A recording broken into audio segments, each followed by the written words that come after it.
Hello friends, आइए आज हम बात करते हैं लैंड रेवेन्यू एक्ट राजस्थान 1956 की। देखिए, हमने बात कर ली थी सेक्शन 86 तक की। आज हम बात करेंगे सेक्शन 88 से लेकर 105 तक की। देखिए, 105 तो पूरी कवर होगी नहीं, वो कल होंगी वहाँ तक, लेकिन आज हम बात करेंगे सेक्शन 96 तक की 88 से। राजस्थान भू राजस्व अधिनियम 1956 के अधीन समस्त सड़कें, गलियां, रास्ते आदि किसकी संपत्तियां होंगी? देखिए, राज्य सरकार की। सेक्शन 88 की उपधारा 5 के अकॉर्डिंग उपधारा 1 व 2 के द्वारा विहित रीति से किया कोई आदेश किसके द्वारा विहित रीति से पालन किया जाएगा? देखिए, कलेक्टर के द्वारा। खनिजों, खानों, पत्थर की खानों व मत्स्य क्षेत्रों पर क्षेत्राधिकार किसके द्वारा किया जाएगा? देखिए, स्टेट गवर्नमेंट के द्वारा। सेक्शन 89 की उपधारा 1 के अकॉर्डिंग राशि 1000 रुपये से कम हो तो फाइन कितने रुपये से अधिक नहीं हो सकता? देखिए, 1000 रुपये से अधिक का नहीं हो सकता। कृषि भूमि को अकृषक प्रयोजनों से यूज़ करने पर किस संदाय करने का दायित्वाधीन होगा? देखिए, नगरीय सुधार कर की राशि। अगर हम किसी प्रॉपर्टी को यानी प्रॉपर्टी को कृषि भूमि के अलावा किसी अन्य अकृषि भूमि योग्य किसी अन्य काम में हम लेंगे, किसी अन्य यूज़ में लेंगे, तो वो मतलब हमें नगरीय भूमि कर के रूप में उसका देना पड़ेगा। राजस्थान भू राजस्व अधिनियम के अंतर्गत कृषि भूमि का गैर कृषि कार्यों को करने के लिए परमिशन किसकी लेनी होगी?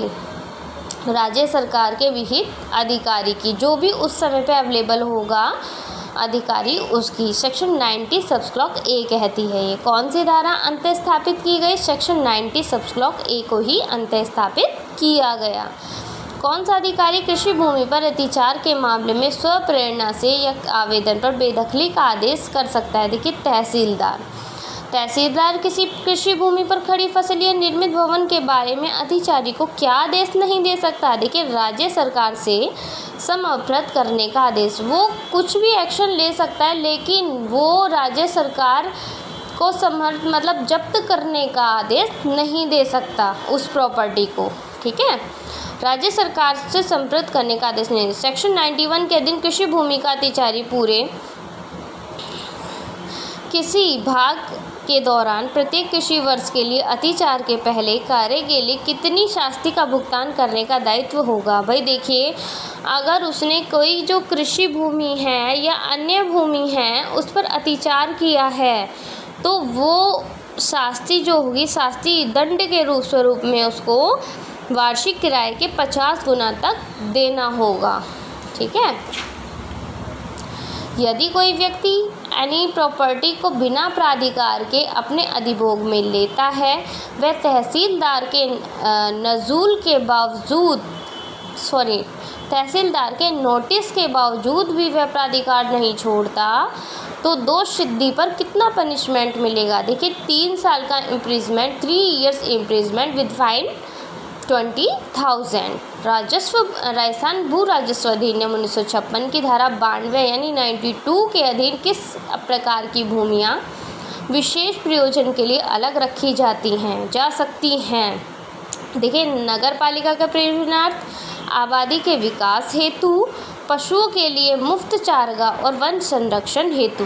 ये इन 3 एलिमेंट्स के आधार पर हम किसी भूमि को अलग रख सकते हैं। राजस्थान भू राजस्व अधिनियम 1956 विशेष प्रयोजनों के लिए राज्य सरकार के साधारण आदेशों के अधीन कौन सी भूमियाँ अलग से रख सकता है और उसकी पूर्व मंजूरी के बिना विशेष प्रयोजन से अन्यथा किसी उपयोग के लिए नहीं लाई जाएंगी? भाई देखिए, कलेक्टर की तो उसको परमिशन लेनी पड़ेगी। ठीक है, फिर इस प्रयोजन के लिए जो मैंने जैसा कि ऊपर बताया था आपको, नगर पालिका प्रयोजन, आबादी के विकास हेतु या पशुओं के चारागाह के संग्रह हेतु, इसके बावजूद वो किसी यूज़ में उस प्रॉपर्टी को नहीं ले सकता। ठीक है, भू राजस्व 1956 के अनुसार चारागाह की भूमि पर चराई के अधिकार के संबंध में चारागाह भूमि पर चराई का अधिकार ही होगा। ठीक है, राजस्थान भू राजस्व अधिनियम 1956 के अधीन वन उपज के नियंत्रण व प्रबंध के विनियमित करने के लिए स्टेट गवर्नमेंट द्वारा निर्मित नियमों को भंग करने वाले व्यक्ति पर शास्ति कौन अधिरोपित कर सकता है? देखिए, सक्षम अधिकारयुक्त दंडिक न्यायालय। ठीक है। नजूल व अन्य प्रीमियम की दरें कौन तय करता है? हमारे जिलाधीश, सेक्शन 96 के अकॉर्डिंग। आबादी भूमि के सार्वजनिक नीलामी का प्रावधान किस सेक्शन में? सेक्शन 97। देखिए, आबादी भूमि में जो सार्वजनिक नीलामी होती है उसका अधिकार सेक्शन 97 के अकॉर्डिंग है। सेक्शन 98 के अकॉर्डिंग घर का कूड़ा कचरा, पशुओं के मलमूत्र व चारे का संग्रह आदि के लिए काम आने वाले हेतु गाँव, कस्बों, नगरों में यानी जो प्रीमियम होता है या किराए की भूमि होती है वो कौन दे सकता है? देखिए, उपखंड अधिकारी। ठीक है। This is last. यानी भवन निर्माण, मरम्मत, गिराने आदि का अधिकार किसके द्वारा दिया जाएगा? भाई देखिए, अगर हम किसी स्थान पर कोई भी हम घर बना रहे हैं या घर गिरा रहे हैं या उसकी मरम्मत कर रहे हैं तो हमें पहले परमिशन किसकी लेनी होगी? राज्य सरकार की। ठीक है। चलिए, थैंक्स।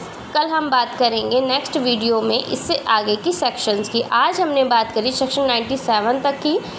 कल हम बात करेंगे सेक्शन 98 से लेकर 105 तक की।